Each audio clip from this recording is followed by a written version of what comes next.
Hi hello नमस्ते, मी मंदा. अंगणवाडी क्रमांक 13 चॅनलवर आपलं सहर्ष स्वागत आहे. आणि आज आपण पाहणार आहोत, जर अंगणवाडीतील स्थलांतर झालेले एखाद्या गरोदर मातेचं किंवा बालकाचं किंवा स्तनदा मातेची आपल्याला जर का प्रोफाईल आपल्या पोषण ट्रॅकरला भरायची असेल, म्हणजे दुसऱ्या अंगणवाडीतून आपल्या अंगणवाडीत भरायची असेल, तर तुमच्या लक्षात येत असेल की ती प्रोफाईल भरली जात नसेल किंवा ती गरोदर माता किंवा स्तनदा माता किंवा बालक तुमच्या डायरेक्ट आपण जे आधार क्रमांक टाकतो त्या टाकून त्यांची नोंदणी केली जात नाही.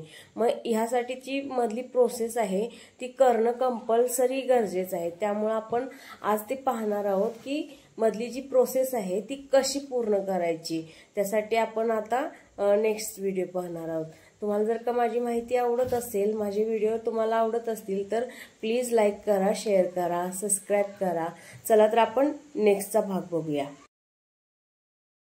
यासाठी आपण जाणार आहोत पोषण ट्रॅकरवर आणि पोषण ट्रॅकरमध्ये आपण जाणार आहोत आणखीमध्ये. आणखीमध्ये गेल्यावर आपल्याला अंगणवाडी स्थलांतर यामध्ये जायचं आहे.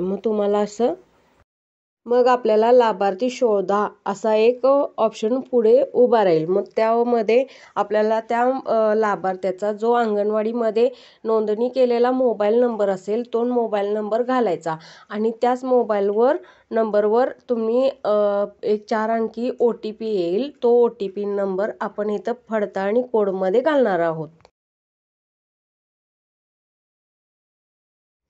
असा OTP आपण इथं आता घातलेला आहे. आता तुम्हाला दिसत असेल की समोर जी गरोदर माता आहे ती दुसऱ्या शाळेत होती, म्हणजेच किती नंबरच्या 17 अंगणवाडी केंद्र 17चे होती. ती आपल्याला आता कधी घ्यायचे, अंगणवाडी 14च्या घ्यायच्या आहेत. मग इथं मर्जिट केले. आता आपण कुठल्या ह्याच्यात करणार आहोत तर 14च्या ह्याला. तर खाली मर्जच्या ह्याला टिक करायची, म्हणजे ती 14मध्ये मर्ज होणार आहे, म्हणजे ती 14 ह्या अंगणवाडी केंद्रात येणार आहे. आणि त्यासाठी तिचा आपल्याला 12 अंकी कोड इथं आधार क्रमांक घालावा लागणार आहे. असा आपण तिचा 12 अंकी आधार नंबर इथं आपण घालणार आहोत आणि मग हा फॉर्म सबमिट करणार आहोत. आता तुम्हाला समोर दिसते की अंगणवाडी 17मधून ती 14मध्ये जात आहे. मग आता आपण इथं बाहेर मागं आलो तर इथं आपल्याला तिची प्रोफाईल इन प्रोसेसमध्ये आहे असं दाखवलं जातं. म्हणजे त्या अंगणवाडी केंद्रातून त्याचं नाव कट झालं आणि आता आपल्या अंगणवाडी केंद्रात ते आलं. जर का तुम्ही हीच लिस्ट जर का तिच्या गरोदर मातेच्या लिस्टला जाऊन थोड्या वेळानं बघितलं तर तिथं तिचं नाव आलेलं असेल. मला इथं आता पुढं दिलं असेल बघा, मर्ज इट सक्सेसफुली. आता तुम्ही त्या ह्याला गरोदरच्या मॉड्यूलला जाऊन बघितलं तर तिचं नाव इथं आलेलं आहे. अशा प्रकारे आपण एखाद्या अंगणवाडीतून दुसऱ्या अंगणवाडीत लाभार्थी स्थलांतरित करू शकतो.